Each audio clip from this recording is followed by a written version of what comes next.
ఉండేది.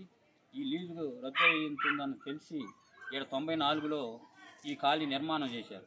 ఆ నిర్మాణం చేసే క్రమంలో ఎవరెవరు ఎక్కడ ఏంటనేది ఆ ప్లాట్లు పంపిణీ కూడా జరిగింది. ఆ పంపిణీ జరిగేటప్పుడు ప్రతి మనిషి ఒకసారి కాదు ఒక ప్లాట్ అనేది ఉండాలని దాదాపు కాలనీ మొత్తం మీద కూడా ఒక 18 ప్లాట్లు ఈ బోరింగులకు ఇచ్చిన పరిస్థితి అనేది ఉంది. అట్లానే ఇది కూడా బోరింగే ఆ రోజు ఇచ్చింది.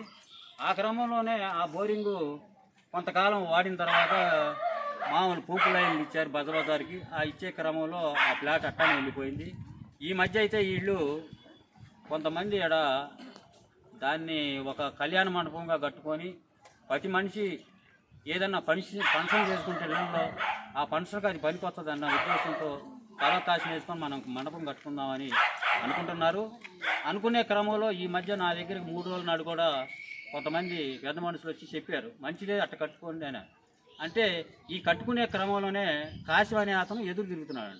ఇది మాది, మాకు విశ్వమోహన్ రెడ్డి గారు ఇచ్చారు, మరియమ్మకి ఇచ్చారు అని చెప్పడం కూడా చెబుతున్నాడంట. అదైతే ఉట్టి మాటలు.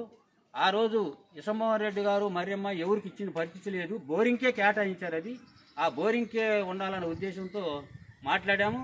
ఇప్పుడు కూడా ఆ బాధ్యతగా నేను ఉంటున్నాను కాబట్టి ఈ కాలనీ పెద్ద మనిషిగా నేను ఉంటున్నాను. పార్టీ కూడా సిపిఐఎంఎల్ పార్టీ కూడా ఇప్పుడే ఉంటున్నాను. ఆ క్రమంలోనే అది ఏదన్నా వీళ్ళు కట్టుకుంటే ఒక మండపం కట్టుకుంటే 10 మందికి ఉపయోగపడుతుంది, ఏ కార్యక్రమం జరిగినా అందులో జరుపుకోవడానికి బాగుంటుందని మేము ఇప్పుడు కూడా చెబుతున్నాము. దీనికి కాసింకి ఎలాంటి పరిస్థితి సంబంధం లేదు. వచ్చేదని ఉంటే ఆఫీస్ కాడికి వచ్చి మాట్లాడుకోమనండి. అంతేగాని వీళ్ళ మీద ఏదో దౌర్జన్యం చేసి వ్యవహారాలు చేస్తే మటుకు అది ఒప్పుకునే పరిస్థితే ఉండదు. అది సార్.